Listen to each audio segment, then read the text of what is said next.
Lá no início dos quadrinhos, no período que as editoras chamam de Era de Platina, né, quando saíam os quadrinhos nos jornais antes da revista em quadrinho, casal não podia ter filho. Era um tabu isso. Por isso que tantas histórias famosas só têm órfãos e só têm sobrinhos.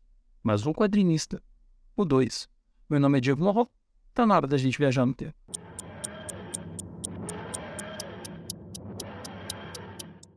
Murat Bernard Young nasceu em 9 de janeiro de 1901 em Chicago, Illinois. O pai dele era luterano e tinha uma loja de sapatos. A mãe, desde cedo, incentivou os filhos a desenvolverem o seu lado artístico. Tanto que o irmão mais velho dele, o Lima, acabou também virando quadrinista e criou uma tira que teve um relativo sucesso chamada Tim Tyler's Luck, né? A sorte do Tim Tyler. É esse irmão mais velho que bota a pilha do Chick Young, né? Esse apelido de infância acaba virando o seu nome artístico, né? Então o Word passa a ser Chick Young. É o irmão mais velho que bota a pilha nele para ele se tornar um artista também e querer entrar nessa vida de quadrinista. Ele rabiscava sem parar. O pai não entendia muito bem aquela coisa, né? Não brigava, mas não entendia muito bem. Queria que o filho tivesse um emprego honesto. Então, depois da escola, ele ia ajudar o pai na loja de sapatos, né? Mas, com a pilha da mãe, ele acabou entrando na lendária, né, Chicago Art Institute, que é um celeiro de artistas, principalmente nessa era de platina, né? Os maiores artistas dos quadrinhos passam pelo Chicago Art Institute. Até a gente brinca no nosso livro, né, que se a história dos quadrinhos fosse um sitcom, essa escola seria um dos cenários fixos do sitcom, de tanta gente que passou por lá. E o Chick Young também é mais um dos famosos, né, estudantes que vai passar pelo Chicago Art Institute. Lá ele conhece um amigo, né, faz amizade com um cara que já está começando a trabalhar nos quadrinhos, e isso então vai levando ele para os jornais. Ele começa a fazer algumas tirinhas, né, aquela coisa do começo, né, uma dura um pouquinho, né, não pega, mas vai abrindo porta. E a característica dele é que desde o começo ele prefere personagens femininas. Então ele vai indo, ele consegue, né, fazer uma tira aqui, uma tira ali, até que ele chega no famoso King Features Syndicate. E lá no King Features Syndicate, né, as portas realmente se abrem para ele. Em 30 de junho de 1924, ele lança a Dumb Dora, que apesar do nome, a Dora não era assim tão boba, tão idiota, né? A tira fez sucesso e ela durou 6 anos. Ficou 6 anos, né, sendo publicada em diversos jornais. Só que com a crise de 29, o bicho pegou. O bicho pegou para ele, pegou para os jornais, pegou para os anunciantes, pegou para todo mundo, né? E ele, então, ele bate perna, ele briga com o gerente do King Feature, né, com, né, o distribuidor das tiras, e pede para aumentar a grana, né? Só que o cara não cede, então ele resolve, aspas, pedir demissão. E aí ele e a esposa, né, nesse período que eles pedem demissão, eles simplesmente vão para a Riviera Francesa, né? Afinal de contas, né, o apelido dele fala que é chique, então ele vai para a Riviera Francesa, né? Gente chique, quando pede demissão, vai passear na Riviera Francesa. O que acontece? Justamente nesse período, então, o Syndicate vai atrás dele, né? Pelo amor de Deus, volta, faz, né? A gente quer trabalhar contigo ainda, tu tem um sucesso. E aí, então, ele aceita, mas ele aceita dizendo que agora ele quer fazer a tira dele. Então, diferente, ele quer mais liberdade. E aí, então, ele fica todo o verão de 1930 bolando a nova tira, que vai carimbar o nome dele no Hall da Fama da Arte. Além de mais liberdade, óbvio, ele fez um contrato muito melhor, né? Afinal de contas, todo o motivo da briga foi grana. A Blonde, que era a nova tira dele, ela foi para os jornais em 8 de setembro de 1930. E ela tem uma curiosidade incrível, assim, uma das maiores e mais geniais, diferentes campanhas de lançamento de uma tira. O que eles fizeram? Os editores de diversos jornais do país receberam um anúncio de noivado do Dagwood Bunstead com a Blonde Bupadup, né, dizendo, os dois vão casar. Logo depois, chegou uma carta do advogado da família, porque é uma família muito rica, uma família, né, que tem dinheiro, a família investe em ferrovias, tal, não sei o que, uma família não, uma das famílias mais ricas dos Estados Unidos. Logo depois chegou uma carta dos advogados da família dizendo que aquilo ali é mentira, que aquilo ali é um golpe dessa senhorita Blonde, né? Meio que acusando ela de querer, né, dar o golpe do baú no Dagwood. Depois, eles recebem uma carta da própria Blonde alegando inocência e dizendo então que ela vai pessoalmente conversar com os editores para explicar, esclarecer toda a história. E aí, olha que louco, nós estamos falando de 1930, gente, década de 30. Eles mandam para os editores uma malinha de papel e dentro dessa malinha tem a roupa da Blonde. Sabe, você que é mais moço, mais moça, talvez não saiba, mas antigamente, principalmente as meninas, brincavam com essa coisa de bonequinha de papel, de colocar a roupinha da bonequinha de papel. Então eles mandam uma carta da Blonde dizendo que tá mandando a bagagem na frente, né? Por favor, não olhe dentro e tal. Para os caras ficarem curiosos e abrirem. E lá dentro tem um monte de roupinha de, né, roupinha de mulher. Algumas mais, né? Mais bonitinhas, outras mais, né, sensuais e tal. E logo depois chega a própria Blonde de lingerie. Gente, eles mandam boneca de lingerie para que os editores, o pessoal do jornal, né, possa vestir a menina. 1930, olha, a loucura. Tudo bem, tem toda a questão, né, complicada da objetivação da mulher, mas começo do século XX, isso é uma terça-feira normal, né, infelizmente. Então eles mandam ela pelada para os editores poderem vestir a Blonde. Então tudo isso causa uma sensação e chama a atenção para a revista, né, para a tira, né? E aí a tira, ela acaba sendo comprada por alguns jornais, principalmente jornais do Hearst, né? Só que os primeiros anos, assim, esse comecinho da tira aí, fica nesse vai não vai do noivado. Essa é a brincadeira, né? A família não querendo que ela case com, né, achando que ela é uma qualificada, não é a tal altura do jovem herdeiro e tal. Então esse primeiro ano fica nesse lenga-lenga e não pega muito isso. Até que o Chick Young tem a seguinte sacada de avisar, ó, eles vão casar, sim. E aí, então, a família vai contra. E aí, o Dagwood simplesmente anuncia uma greve de fome. Se a família não deixar ele casar com a Blonde, ele vai morrer de fome. E aí a greve começa no dia 3 de janeiro de 1933 e vai até o final do mês, vai até o dia 30. E aí o Chick tem a seguinte sacada, ele faz uma contagem regressiva na tira de todos os dias que ele está passando fome, e isso sim causa um buzz, chama muita atenção para a tira. E aí, finalmente, quando chega, né, no prazo lá que ele determinou, né, que seria o final da sua greve de fome e tal, tudo, ele levanta da cama e embaixo da cama tem vários pratos de comida escondidos, né? É assim, então, que ele e a Blonde recebem a autorização dos pais para casar. Só que tinha uma pegadinha aí. Os pais do Dagwood concordam com o casamento, mas simplesmente deserdam. Acabou. Ele não é mais um milionário.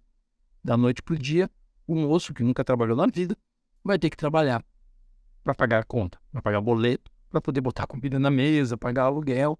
E lembre o seguinte, nós estamos ali no começo da década de 30, Grande Depressão. Isso faz a tira explodir, faz a tira virar um sucesso no país inteiro, porque todo mundo se identifica com esse jovem casal que não tem dinheiro para pagar as contas. O dia a dia deles ali acaba sendo o dia a dia de 90% dos leitores ali que estão ali. Então, isso faz a tira ser um sucesso absurdo. Esse carisma dos personagens, o carisma do roteiro, fala com todo mundo. Ela vira praticamente assim, né, o símbolo da época, o símbolo do período. E, além desses roteiros maravilhosos, além do carisma dos personagens, o traço, né, o desenho do Chick Young é também outro grande diferencial da tira. Ele tem um desenho muito cuidadoso, ele faz a Blonde ser um símbolo sexual, assim, sabe? Sabe, a beleza da personagem, a beleza das suas roupas. Os outros personagens todos, ele tem, né, tem todo um cuidado na hora de desenhar. Até a cadelinha do casal, né, a Daisy, depois os seus filhotes, também vira um sucesso muito grande. Assim, existe todo um cuidado na arte dele que faz, então, o casal, né, Dagwood e Blonde se destacarem no cenário dos quadrinhos dos Estados Unidos. E, já que sexo vende, né, ele faz algo simplesmente impensável para o período. Ele pega o maior tabu que existe, não só nos quadrinhos, né, na cultura pop do período, ele simplesmente pega o maior tabu que existe e destrói ele. Na época, como eu falei no começo do vídeo, a cultura, na hora que ia mostrar, tanto faz, né, se é cinema, se é o teatro, TV não existe ainda, né? Se é o cinema, se é o teatro, se são os quadrinhos. Quando ia mostrar um casal, o quarto do casal, apareciam sempre camas de solteiro. Você já deve ter visto isso em filmes do período ou, né, coisas que retratam esse período, filme e série que retratam esse período. Apresentavam uma cama de solteiro, porque tu não podia falar para o público que aquele casal faz sexo, que aquele casal dorme junto. Era um tabu, não podia se falar sobre isso. Então apareciam sempre camas de solteiro. É por isso que, agora puxando para o nosso papo aqui, né, na arte, é por isso que todas as grandes tiras, as grandes, né, os grandes quadrinhos desse período, ou melhor, todos, mesmo que não é grande, né, mas a gente fala dos grandes que os outros sumiram. Todos os quadrinhos do período só tem sobrinhos e órfãos. É por isso que a Disney tem tantos sobrinhos e ninguém é pai daquele monte de criança, porque tu tem que explicar de onde é que vem a criança. É por isso que, como eu falo no prefácio do Popeye, o Popeye tem órfão. É por isso que a Gasoline Alley, que é, né, uma das mais maravilhosas e mais longas histórias da humanidade, porque está no ar desde 1918, desde 1918 é publicada Gasoline Alley, e é a mesma história, né? Então nós temos os filhos, os netos, os bisnetos. A Gasoline Alley oficialmente é a maior história da humanidade, né? A maior novela da humanidade. Gasoline Alley, lá no começo, as duas crianças que entram na história são órfãos que são encontrados, porque tu não podia dizer que um casal teve filho, porque o tema sexo viria pra frente, viria... Não, como assim? Como é que apareceu essa... ela engravidou. Como é que alguém engravida? Eu sei, hoje parece completamente idiota a gente tá falando isso, mas na época era uma regra não falada. Tu não podia deixar claro que o casal fazia sexo. Por isso o controle de natalidade dos quadrinhos. Crianças, se o roteirista sente que precisa colocar uma criança na história, ela entra pela janela como um órfão que foi encontrado pelo casal, pelos principais personagens da tira. Só que Chick Young acaba com isso. Quando ele vai desenhar o quarto do casal, porque, né, a tirinha é o dia a dia deles, então tinha a cozinha, tinha a sala, tinha o trabalho. Então, quando ele vai desenhar o quarto do casal, ele simplesmente faz uma cama de casal. E aí, quando vem a chiadeira, né, dos conservadores, críticas e tal, tentando, né, brigar com os jornais, brigando com a tira, ele simplesmente responde o seguinte: camas de solteiro constituem uma grande ameaça à solidez do casamento. Ele bate o pé e diz que vai ser cama de casal e fica uma cama de casal. Então, a tira Blonde, ela simplesmente destrói esse tabu que o casal não pode dormir junto. E ele vai mais adiante ainda. Em 15 de abril de 1934, aparece o filho do casal. Nasce o Alexander, ou seja, é uma criança que foi concebida nas páginas do jornal. E aí, então, acabou essa bobagem. Acabou esse negócio de não ter mais crianças, dos casais não poderem mais engravidar, graças ao sucesso da Blonde. E ela vira repito, ela era o símbolo do período, e essa força dela a gente pode medir em várias ações. Por exemplo, em 1941 chegou a caçula da família, né? Chegou a segunda filha do casal. E, para escolher o nome do bebê, eles fizeram uma campanha pedindo que os leitores sugerissem o nome da criança. Foram recebidas 431.275 cartas. É quase meio milhão de cartas de leitores sugerindo o nome da criança, que acabou ficando Cookie. A gente coloca no nosso livro, né, a declaração de uma historiadora, que ela afirma que Blonde, Gasoline Alley, que eu citei, que também terá vídeo, e a tira The Gumps, que também terá vídeo, elas praticamente são as responsáveis pelo público americano aprender a ver seriado de TV hoje e logo depois, né, os seriados de rádio.